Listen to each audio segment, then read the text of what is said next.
వక్రతుండ మహాకాయం కోటీశ్వర సమప్రభం నిర్విఘ్నం కురుమే దేవ సర్వకార్య సర్వ శాంతాకారం భుజగసైన్యం పద్మనాభ సురేశం విశ్వాకార గణసదృశ మేఘవర్ణ శుభాంగం లక్ష్మీకాంతం కమలనైన విజ్ఞానగమ్యం వందే విష్ణు భవభయ సర్వలోకైకనాథం.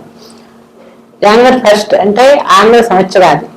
ఆంగ్ల సంవత్సరాదికి దేవరాయ భక్తి దేవరాయ ఛానల్ అందరికీ కూడా శుభాకాంక్షలు తెలియజేస్తున్నాను. ఈ సంవత్సరం అంతా కూడా జనవరి నుంచి అందరికి కూడా మిశ్రమ ఫలితంగానే ఉంటుంది, ఇబ్బంది అంటూ ఏమి ఉండదు. కానీ జనరల్ గా మనం ఆంగ్ల సంవత్సరాలని దాని ప్రకారంగా మనం ఫాలో అవ్వకూడదు. అది ఇంగ్లీష్ సంవత్సరాది. మన సంవత్సరాది అంటే కూడా ఉగాది అంటే మార్చి నుంచి స్టార్ట్ అవుతుంది. ఈ గ్రహాలు మారినా కూడా ఏది మారినా కూడా మార్చి నుంచే అందరి జాతకాలు కూడా మారుతాయి, ఆదాయాలు కూడా అప్పటి తెలుసుకుంటాం.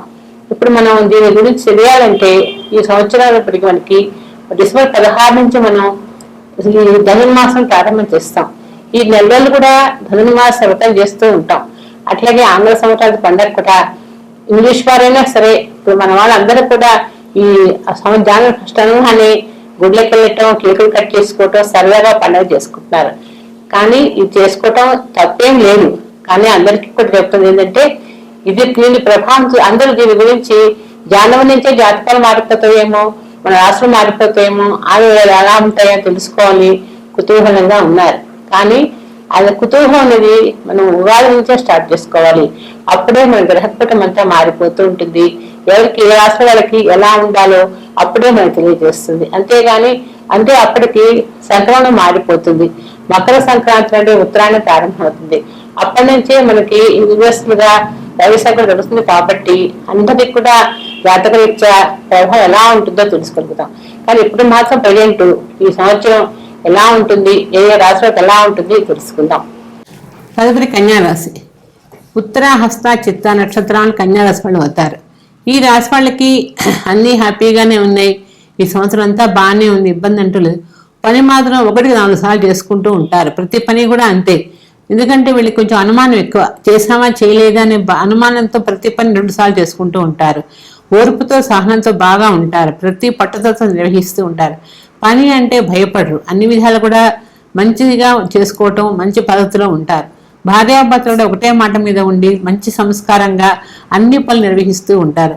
పిల్లలు కూడా వాళ్ళ సంతానం కూడా బ్రహ్మాండంగా ఉంటారు. అన్ని విషయాలు కూడా బాగా ఉద్యోగాల్లో కానీ చదువుల్లో కానీ బాగా రాణిస్తారు. ఉద్యోగాలు చేసే వాళ్ళకి మంచి మంచి అవార్డ్స్ రావడానికి ఆస్కారం ఉంది.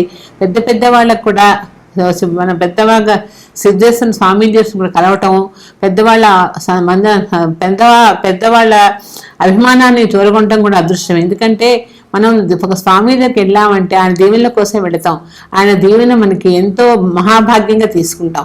అలాగే ప్రతి ఒక్కరి కన్యారాశి వాళ్ళకి దేవతారాధన కాకుండా పెద్ద మన స్వామీజీని కూడా కలవాలని, పెద్దవాళ్ళతో కలవాలని కూడా ఆలోచన ఉంటుంది. ప్రతి కూడా సంఘంలో మంచి ప్రకటిస్తూ ఉంటారు. ప్రతి ఎవరన్నా వచ్చి ఏదైనా కావాలి అనుకుంటే లేదనుకుంటే సహాయం కూడా చేస్తూ ఉంటారు. ఈ రాశి వాళ్ళకి అన్ని విధాలు కూడా మంచి సంకల్పం, మంచి గుణం కలవాలి. కాబట్టి ఈ రాశి వాళ్ళకి ఇబ్బంది అంటూ ఏమీ ఉండదు. ఎందుకంటే ఈ ఉత్తర నక్షత్రం రవి నక్షత్రం, రవికి ఏ విషయం సరే ప్రతి ఆదివారం నాటి స్వామివారికి సూర్య నమస్కారాలు చేయండి, అన్ని విధాలా బాగుంటుంది. అదే హస్త నక్షత్రం, చంద్ర నక్షత్రం, మనకు చంద్రుడు కదా, ప్రతి మాట కూడా జాగ్రత్తగా మాట్లాడతారు. అన్ని విధాలా బాగుంటుంది. కొంచెం మాట కూడా పడుతూ ఉంటారు. కొంతమంది అనవసరంగా మాట్లాడుతుంటారు, అవి కూడా పడాల్సి వస్తుంది. ఇవన్నీ కూడా ఈ హస్త నక్షత్రం వాళ్ళకి ఉంటాయి. అలాగే తిరుగుతున్నప్పటికి కూడా భయపడకండి. అప్పుడప్పుడు ఏదైనా చికాకులు వచ్చినా కూడా మంది కాదని వెళ్తే హ్యాపీగా ఉంటారు. అలాగే చిత్త నక్షత్రం వాళ్ళు ఉన్నారు, కుజ నక్షత్రం. ఈ నక్షత్రానికి కొంచెం ఉద్రేకం ఎక్కువ. కొంచెం చదువుల్లో కొంచెం అంతా సామాన్యంగా ఉంటుంది. పెద్ద రాబడి ఉండదు. ప్రతి విషయంలో కూడా ఇబ్బంది పడుతూ ఉంటారు. మానసిక ఆందోళన అధికంగా ఉంటుంది. ఆరోగ్యంలో కూడా చికాకులు అధికంగానే కనపడుతుంటే భార్యాభర్తలు కూడా భార్య కొంచెం రేసింగ్లో మంచి విధిగా ఉంటారు. ఈ నక్షత్రం వాళ్ళకి భార్యాభర్తలు ఎవరో ఒకళ్ళు హ్యాపీగా ఉంటారు. ఏదో ఒక చికాకు ఎదురవుతూనే ఉంటాయి. పిల్లలు కూడా చదువుల్లో నార్మల్గా చదువుకుంటారు, కానీ మంచి చదువులకు రావటం కూడా తక్కువగానే ఉంటుంది. అన్ని విధాలు కూడా ఈ రాశి వాళ్ళకి అన్ని విధాలు బాగుంటుంది, ఇబ్బంది అంటూ ఉండదు. కన్యా రాశి వాళ్ళు అప్పుడప్పుడు చక్కగా చేసే ప్రతి పని మీద ఓర్పుతో చేసుకుంటారు కాబట్టి క్రియేటివ్ మైండ్ ఎక్కువగా ఉంటుంది. సొంత నిర్ణయాలతోనే ప్రతి పని సాధించగలుగుతారు. ముందు అలంకార ప్రియులు, ప్రతిదీ చక్కగా ఇల్లు కూడా మంచి అలంకారంగా ఉంచుకోవాలి, మనుషులు కూడా అలంకారంగా ఉండాలని మాట కూడా మంచి ఆప్యాయతతో మాట్లాడతారు. పెద్దలందరికీ సంస్కారంగా మాట్లాడటం, ఇవన్నీ కూడా ఈ కన్యారాశి వాళ్ళకి మంచి గుణాలు కాబట్టి ఇబ్బంది అంటూ ఉండదు. ఈ రాశి వాళ్ళు చక్కగా నిష్టదైవాన్ని నిత్యము లక్ష్మీ గణపతిని పూజ చేసుకోండి. గణపతికి అప్పుడప్పుడు చదువుతున్నాడు ఉండాళ్ళు పోసి నైవేద్యం పెట్టండి, అన్ని విధాలు కలిసి వస్తుంది, ఇబ్బంది అని ఉండదు. అప్పుడప్పుడు కొంచెం పెసలు దానం ఇవ్వండి. కన్యారాశి వాళ్ళు చేసినట్టయితే ఆర్థికంగా ఇబ్బందులు తొలగిపోతాయి, అన్ని విధాలు బాగుంటుంది. తదుపరి కుంభరాశి. ఈ కుంభరాశి ధనిష్ట శతభిషం పూర్వ నక్షత్రం వాళ్ళు కుంభరాశి వాళ్ళు అవుతారు.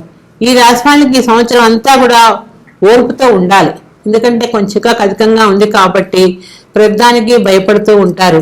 ప్రతి విషయంలో పరీక్షలకు తోడుగానే ముఖ్యంగా వీళ్ళు ఆరంభంతో సంతోషంగా ఉంటారు, తర్వాత కొంచెం ఇబ్బంది పడుతూనే ఉంటారు. ఇబ్బంది లేకుండా చూసుకోండి, జాగ్రత్తగా ఉంటారు.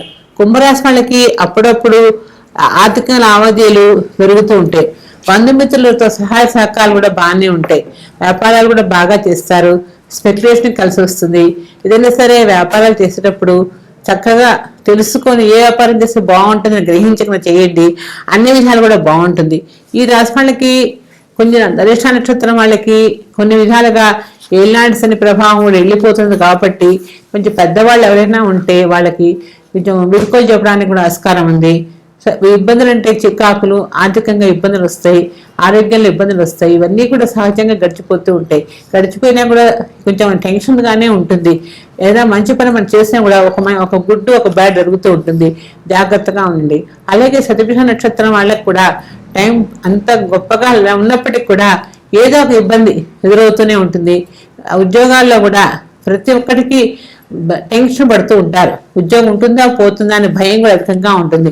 అంటే రాహు నక్షత్రం కదా, మరి ఈ రాహు నక్షత్రం వల్ల ఏంటంటే ప్రతి ఆలోచన ఉంటుంది, చేయాలనుకుంటారు కానీ బద్ధకం వస్తుంది. ఆ బద్ధకంతో పని చేయలేకపోతూ ఉంటారు. ఇవన్నీ కూడా ఈ శతభిష నక్షత్రం వాళ్ళకి ఉంటాయి. అలాగే పూర్వ నక్షత్రం చాలా మంచి నక్షత్రం, చాలా హ్యాపీగా ఉంటుంది, ఇబ్బంది అంటూ ఉండదు.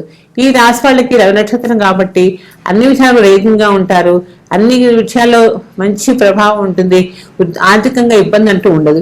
ఈ రాశి వాళ్ళకి ఉపాధ్యాయులకు కానీ ఉపాధ్యాయులు కూడా మంచి ప్రమోషన్స్ వస్తాయి.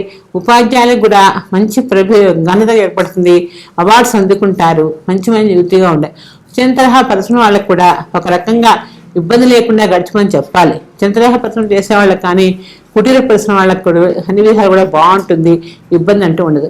అప్పుడప్పుడు డబ్బు విషయంలోనే జాగ్రత్త వహిస్తారు. చాలా మటుకు కూడా వీళ్ళు చేసుకున్న భార్య వీళ్ళకి మంచి సపోర్ట్గా ఉంటుంది, అన్ని విషయాలు కలిసి వస్తుంది, ఇబ్బంది అంటూ ఉండదు. ఈ రాశి వాళ్ళు చక్కగా ఏదైనా సరే చెయ్యాలి అనుకుంటే చెయ్యండి, చేసే పని మీద ధ్యాస పెట్టినట్టయితే అన్ని విషయాలు కూడా బాగుంటుంది. వ్యాపారాలకు, న్యాయవాదులకు మరియు వృత్తిపరమైన వాళ్ళు ఎవరికైనా సరే అన్ని విధాలు కలిసి వస్తుంది. ఉద్యోగస్తులకు కూడా, న్యాయవాదులకు కూడా ఏది చేసినా సరే మంచిగా ఉంటుంది. డాక్టర్స్ కూడా వాళ్ళు చేసే రంగంలో మంచి అభివృద్ధి కానవస్తుంది. కళారంగాల వాళ్ళకు కూడా బాగా కలిసి వస్తుంది, ఇబ్బంది అంటూ ఉండదు. ఈ కుంభరాశి వాళ్ళకి ప్రతి కూడా తొణకుండా ఉంటారు, హ్యాపీగా ప్రతి పని చేస్తారు, ఓర్పుగా చేస్తారు, ఎదుటి వాళ్ళని కష్టపడకుండా మాట్లాడతారు. మాట్లాడేటప్పుడు ఎదుటి వాళ్ళు బాధపడమని అనుకోరు, మాట్లాడే మాట ఎదుటి వాళ్ళకి సంతోషంగా అనిపిస్తుంది, అలా మాట్లాడతారు కాబట్టి హ్యాపీగా ఉంటుంది. ఈ రాశి వాళ్ళు చక్కగా నిత్యము విషయాన్ని పూజ చేసుకోండి. లేకుంటే మీకు నచ్చిన దేవుడు ఏదైనా సరే, మీ ఇష్టదైవం అంటే అమ్మవారే కావచ్చు, స్వామివారే కావచ్చు, ఎక్కువ భాగం వెంకటేశ్వర స్వామిని పూజ చేసుకోండి, అన్ని విషయాలు కలిసి వస్తుంది. మరి శనివారం నాడు స్వామివారికి గోవిందమాల ఒక్కసారి చదవండి, చదివినట్లయితే మీ సమస్యలన్నీ తీరిపోతే ఇబ్బంది అంటూ ఉండదు.